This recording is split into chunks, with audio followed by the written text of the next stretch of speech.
In Neon City, your head isn't your own. It belongs to the Office of Memory Governance. I learned that the hard way, watching them strip my neighbors down to the shells, hollow people with no before to look back on. The night I went for the tower, the rain was coming down in sheets, heavy and cold. I could hear that damn word clack before I saw it, an intercept drone. To them, I wasn't Solara. I was just target, unregistered vagabond. They run sweeps in the middle of the night. I whispered to the rain, watching the drone ghost the blocks below. If they finish, the neighbors will wake up with blanks where their lives were. I couldn't let that happen. Not again. I scrambled across the slick tiles of the rooftops, my boots catching on the edges of the vents. I saw the amber streams, thick, glowing cables of data flowing toward the tower. I grabbed one, the heat of it searing through my gloves. I heard mother, summer, lullaby.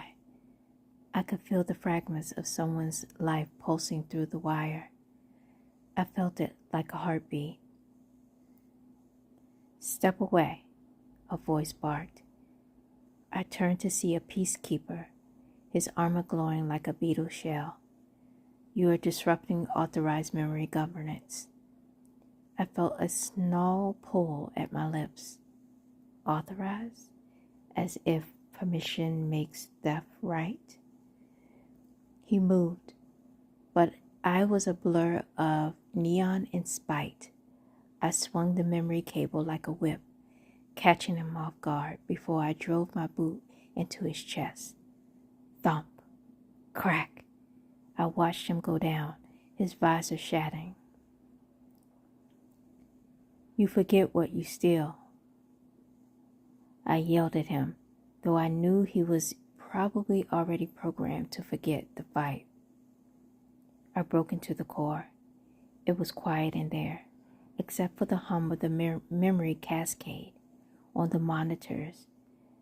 Director Halver's face stared back at me, that slick, frozen smile of a man who thinks he's a god because he controls the past. Citizens trade pain for peace, he recorded, voice drone lecturing me from the screen. We perfect memory to keep people efficient and compliant. Efficient? I spat, reaching for the main blue terminal. You mean empty? I grabbed the core wires. The feedback hit me like a physical punch, an electrical knock that sent me sprawling across the floor.